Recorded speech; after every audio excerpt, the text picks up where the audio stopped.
estou indo um pouquinho rápido para não judiar muito de vocês. O dilema é de esperar o que desespera. Diz ali, ó.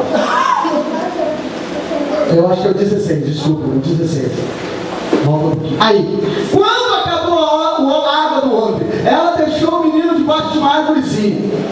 Foi sentar-se aos berros ali. E ela estava pensando: não suporto ver o meu filho morrer. Na versão que eu tenho aqui, que é a versão atualizada, ela é um pouquinho mais específica dentro desse pensamento, não é? Que diz aqui que ela, olha só que interessante que diz a palavra de Deus aqui. Diz que ela se ausentou a distância de um tiro de arco e dizia: assim não verei morrer o menino. E sentando-se na frente dele, levantou a voz e chorou. Irmãos, a única coisa que ela podia esperar era justamente o que ela não queria ver.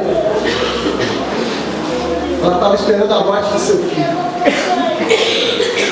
Mas deixa eu te dizer uma coisa: Deus tem compromisso com aqueles que Ele chamou. Glória a Deus. Aleluia. Existe algo, irmãos, que é um mistério. Ninguém consegue definir. Os teólogos não conseguem. Os bibliólogos muito menos. Há um mistério de Deus chamado providência.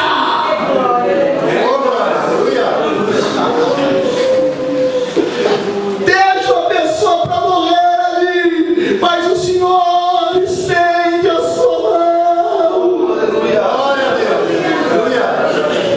Coloca o nome de Deus na cova dos leões, mas lá o anjo do Senhor está fechando a boca do leão. Aleluia! Como é que você está, meu irmão? Como é que você está, minha querida irmã? A crise ou o dilema de esperar o que desespera acabou. Esse casamento não tem mais jeito, não tem mais amor. Como os corações muitas vezes estão endurecidos, não é verdade? Um pouco antes de vir para este compromisso, ainda esta semana estava tratando o assunto com o casal. O importante é dizermos, irmãos, que enquanto houver desejo de servir a Deus, nada está perdido. Aleluia.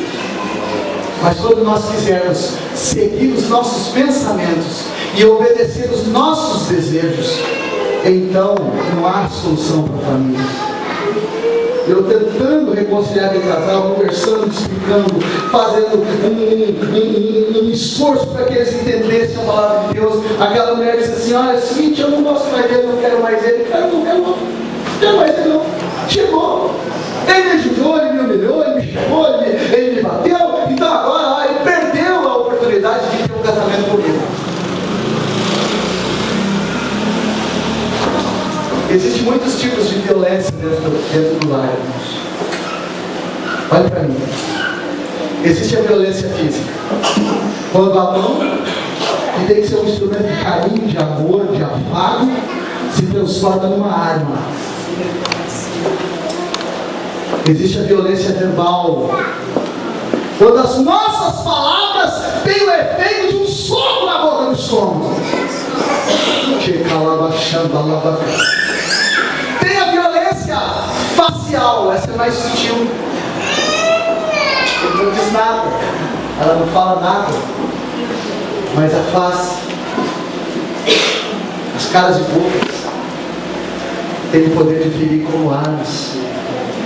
E uma coisa muito triste que tem às vezes dentro da igreja, a violência religiosa. Quando eu acho que eu sou mais crente que a minha mulher, quando eu acho que a minha mulher, quando a minha mulher acha que é mais crente do que eu sou batizada com o Espírito Santo. Não é, porque tu é carnal mesmo. Batismo com o Espírito Santo não é para isso não. Batismo do Espírito Santo é um revestimento de poder para o crente testemunhar de Cristo, com ousadia, com autoridade de Deus. Amém? Agora, meus irmãos, nós só vamos vencer o problema da violência e qualquer outro se nós agirmos como Jesus agiu. E como é que ele agiu, pastor?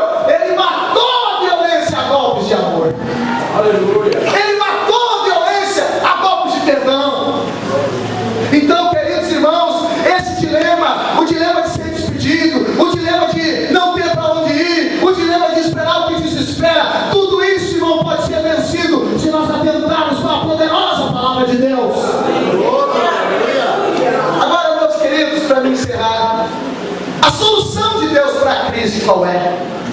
Primeiro, escute o que eu vou dizer.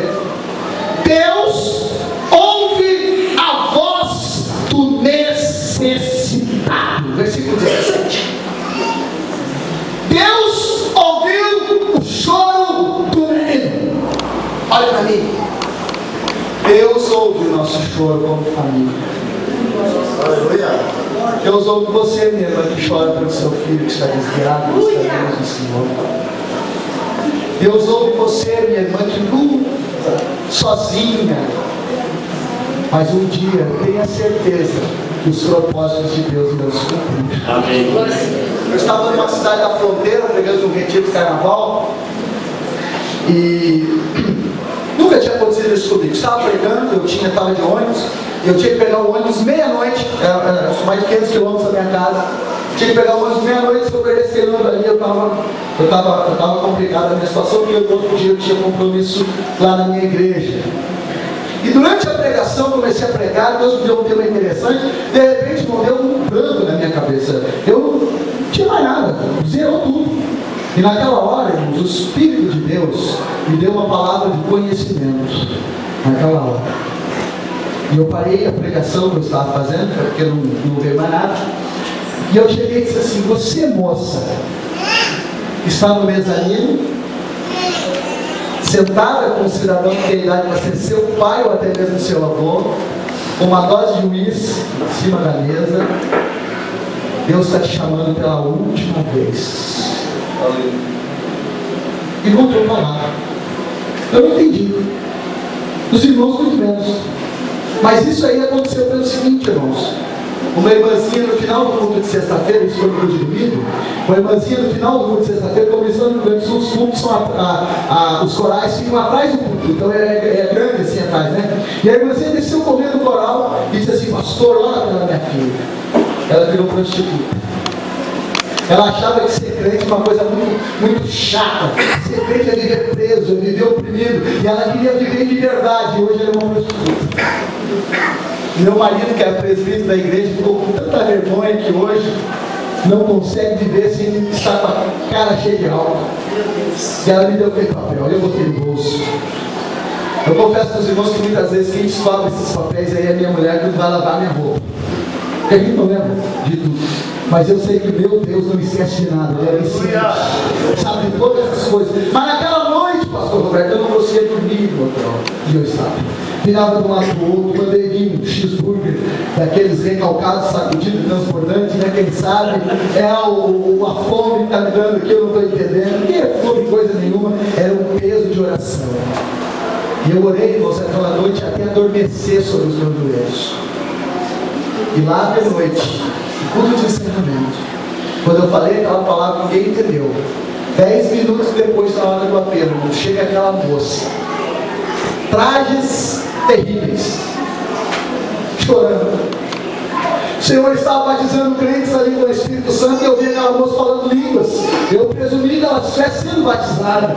E o pastor da igreja disse: não, irmão, essa moça aí, eu nem vou contar a história dela, porque a história dela é longa. E nisso aquela irmã desceu do coral chorando e disse: pastor, e a minha filhinha? Ela está aqui, pastor. Jesus trouxe ela e dá uma solução para a nossa família, a solução para o casamento, a solução para os filhos, a solução de Deus para a família. E naquela hora, a moça disse: eu quero o microfone. Eu não sou pastor, eu não sei. Olhei assim: pastor, não dá o microfone para ela. E ela disse: irmãos, alguns minutos atrás, eu estava lá naquela casa de prostituição, estava no mezanino, estava sentado diante de um senhor que tem idade para ser meu pai, e eu ia me prostituir, eu ia vender meu corpo. Eu estava com um copo de uísque em cima da mesa, quando eu ouvi a voz do Senhor através do pregador. E irmãos, ficava 6 quadras de distância, escola de samba daqueles carnavais de clube. Aquilo era uma batucaiada que a gente não conseguia muitas vezes nem ouvir o louvor dos irmãos dentro da igreja. Mas quando Deus tem que operar, irmãos, Deus opera, porque Deus tem compromisso com a família, Deus tem compromisso conosco.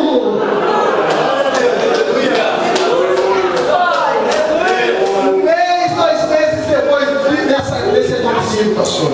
Pastor daquela igreja me liga: pastor Paulo André, o senhor tem que saber o que aconteceu. Eu digo: o que é, meu querido pastor? Sabe aquela moça? Sei. Ela voltou pro prostíbulo. Ai, não diz isso. Mas calma. Ela voltou para buscar as coisas dela. Foi um casal de obreiros junto com ela. E ela fez um culto lá dentro do prostíbulo. E ela falou de Jesus. E este prostíbulo, pastor, está sendo fechado.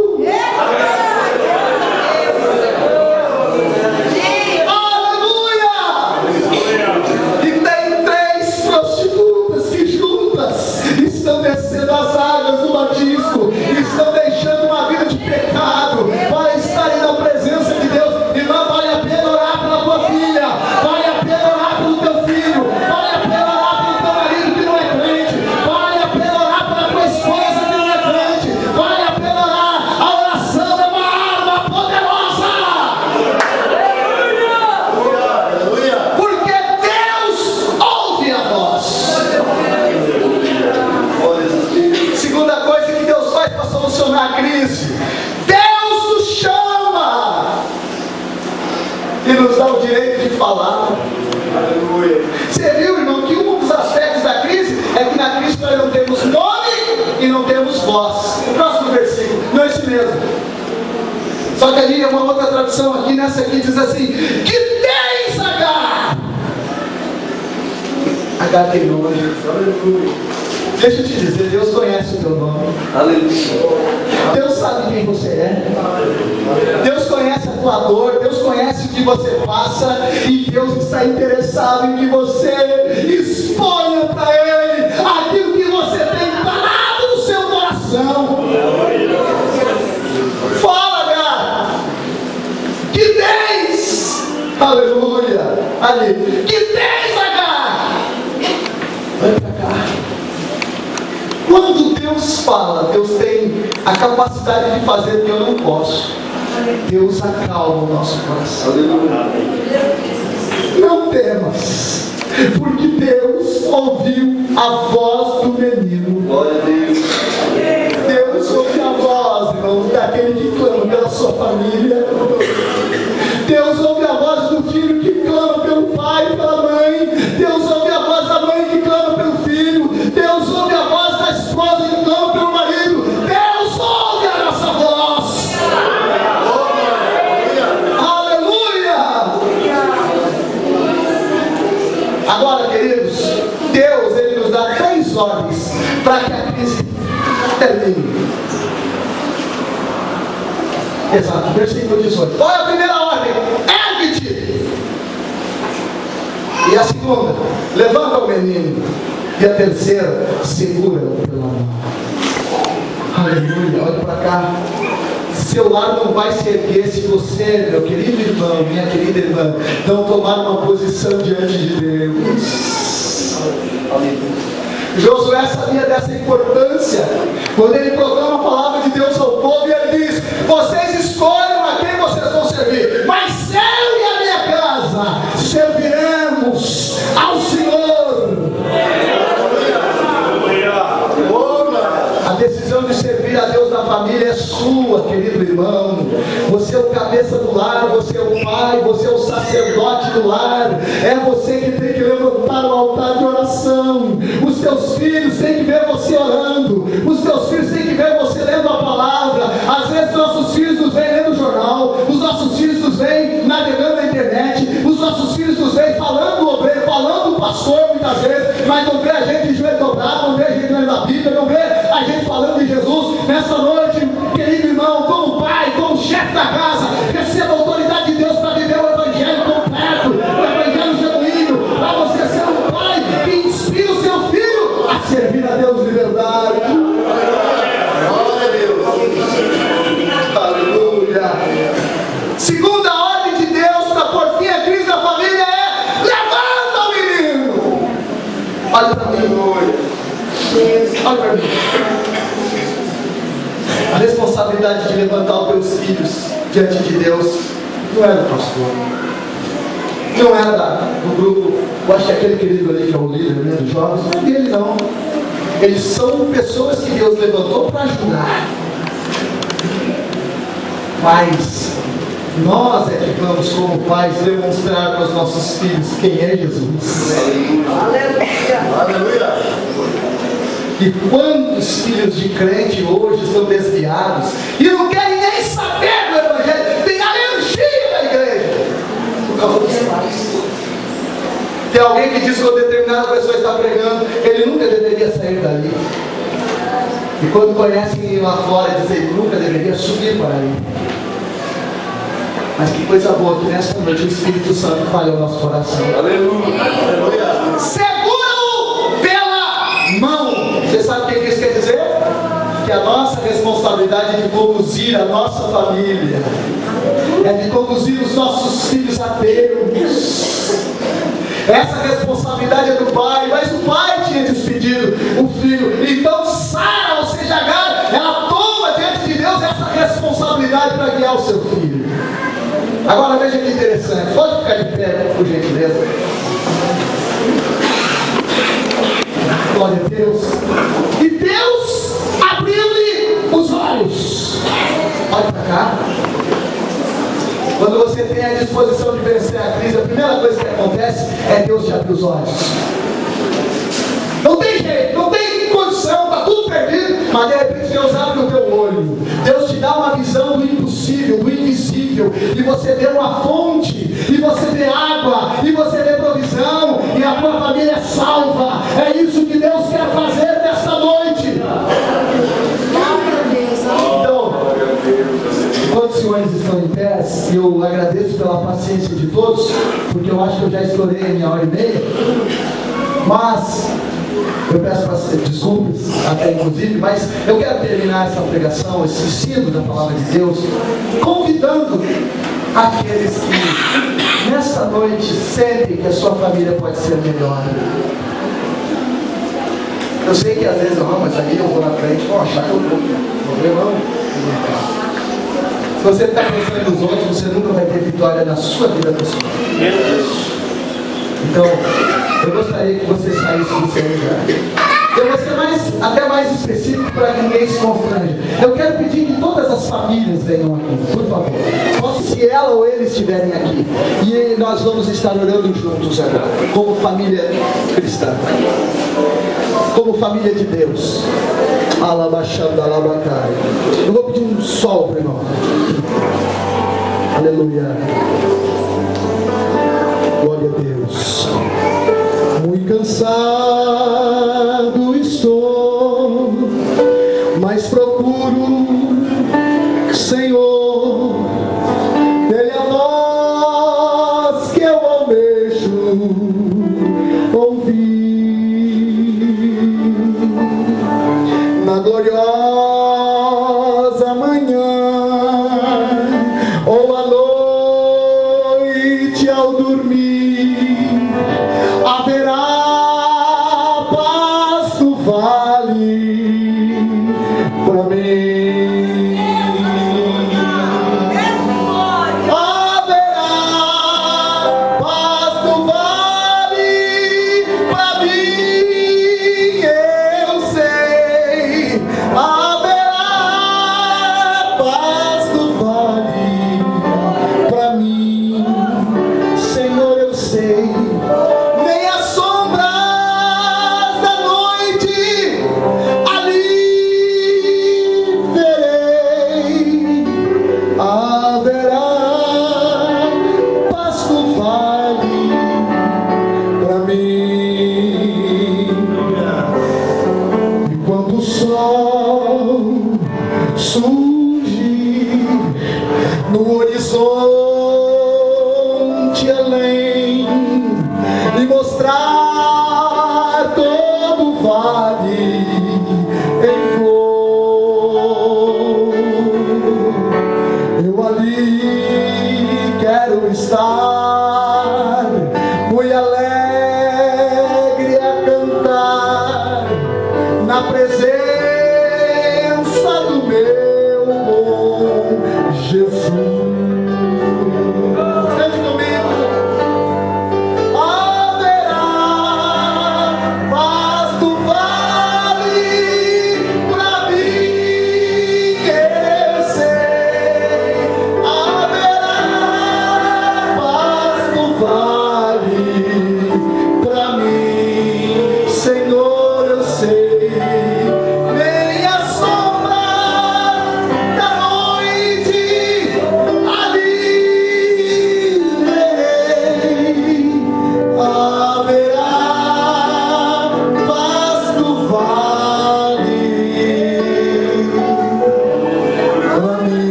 a resposta dela era vai tudo bem. Vai ser um filho morto dentro de casa? Não, vai ser vai tudo bem, porque Deus vai dar vida.